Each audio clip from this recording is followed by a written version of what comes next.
hello everybody, and hello to my doctor brother for a climate change brother. Fellow climate change. We're starting to become experts in this field, don't you think? There, more like in the climate change. I'm just kidding. No, we're not experts, but we're getting better at the issues and finding out what's important and we're just trying to find facts and of issues that we bring up so people can be educated.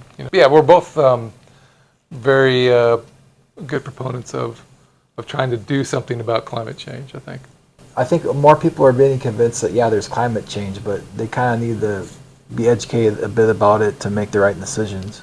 Point number 1. To review from our last videos, the gasoline car is slightly better than the electric car in several areas of performance and cost. We before, you remember, we talked a lot about the electric car versus the gasoline car. Remember that? We have about 3 videos out on that. Our most popular videos. Most controversial too. And to explain that a little more, we analyzed several facets of the electric car versus the gasoline car. Cost, life cycle cost from manufacturing to disposal. Which one's better for the environment? Which one pollutes less? Which one's more efficient? And which one's more efficient? Our analysis was that right now it's pretty close. If you take this segment in time, this moment in time, the gas car still is a little bit better over its lifespan, okay? As far as all 3 of those things, cost, efficiency, and greenhouse gas emissions. Point number 2. Someday the electric car may overtake the gasoline vehicle, but for now, the battery technology and the grid need to be greatly improved. I think the gasoline does beat it out, and one thing that the electric car really is going to have a hard time improving upon is the battery technology. The battery is what really limits it. And we're not just talking about efficiency or the grid or charging time. It's the resources as well and the political issues. Okay, so the electric car is going to overtake the gasoline car in these categories pretty soon, maybe within a few years, my estimation. However, I think that's a short-term thing, because you're right, there's a big tail to the battery, and that's going to be a problem in the future, because that's a finite resource, and we're especially the lithium situation. Well, I still think it won't be better than the gasoline car because the grid is so inefficient and they need to upgrade the grid. Because if they don't upgrade the grid, I don't see how the electric car is going to be a better solution than the gasoline car. Point number 3. The longer-term solution to these problems is to have a hydrogen fuel cell car which operates on the opposite process of electrolysis, much like a battery with hydrogen and oxygen. I don't think the electric car is the long-term solution to our transportation issues. Then what is there? What's the long-term solution to our problem there? Right? Well, let's throw something in the mix here. All right. Again, I don't know if this is the long-term solution, but it may be. Let's talk about it, and then the viewers can decide what they think. Okay, let's talk about the fuel cell car.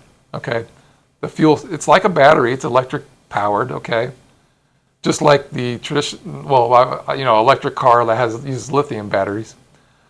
But it's a little bit different technology. I'll just briefly describe what a fuel cell is. But you know how they make hydrogen?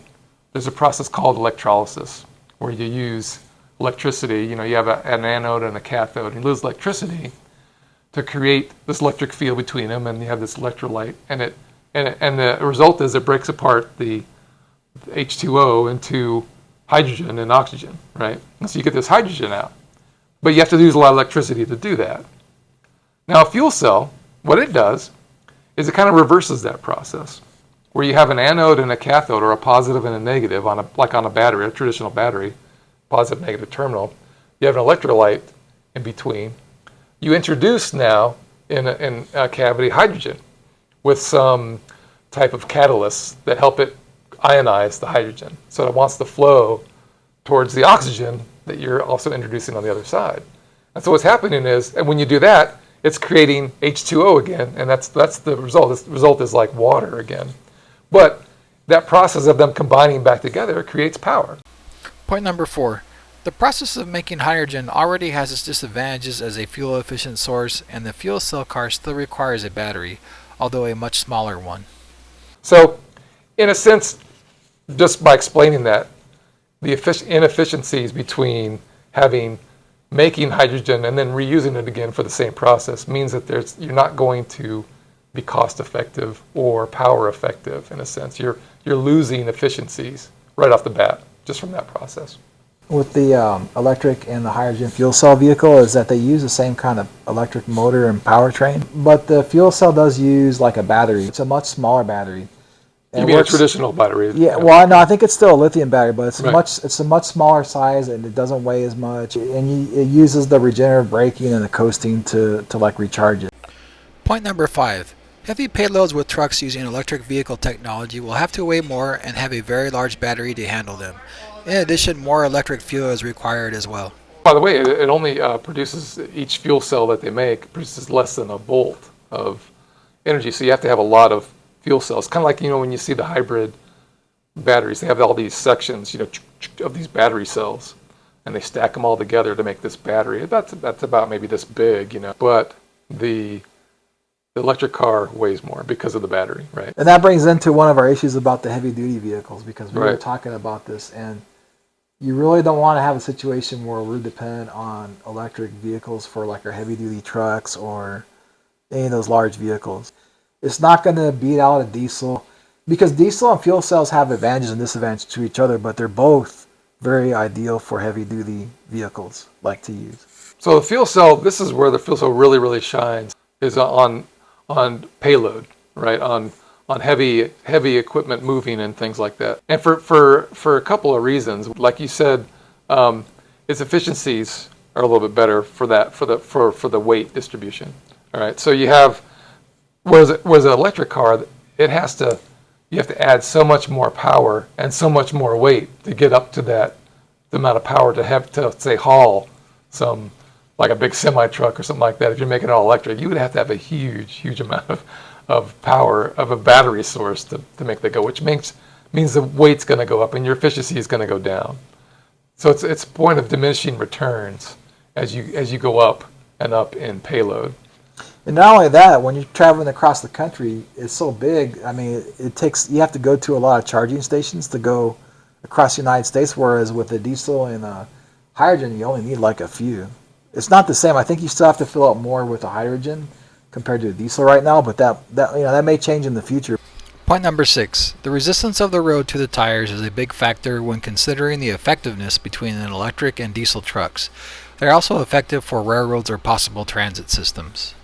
And the other thing too about, and this applies for all electric cars, and that is there's something called rolling resistance, and so that increases exponentially as the faster you go. Okay, so highway driving, you're driving much faster, so your resistance of your vehicle on the tires to the road are really extremely high as the faster you go.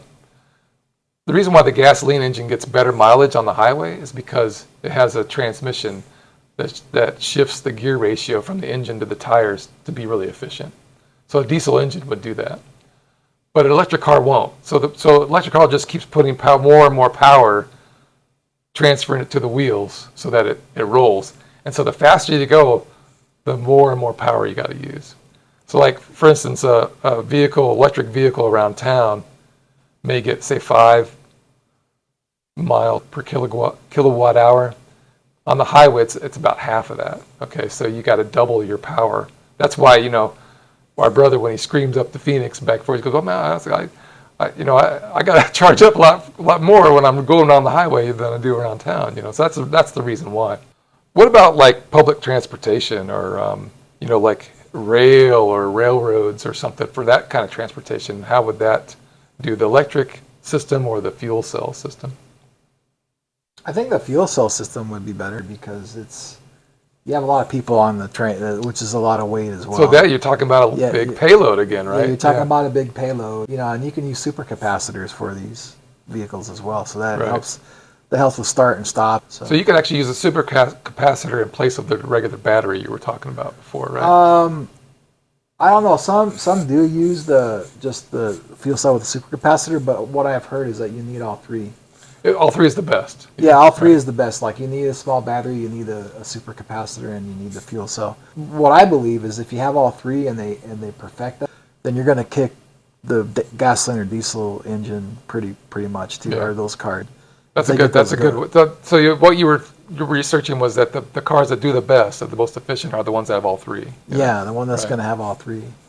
But I think just like how we talked about how the electric car may overtake the gas car very soon, I think the fuel cell car may overtake the electric car in the future. We need another solution other than an electric car because of just the rare earth elements we have to use to make the batteries, and I think that's going to be a problem in the future. So we're going to need a longer term solution to that. And maybe the hydrogen car will be that solution. Who knows?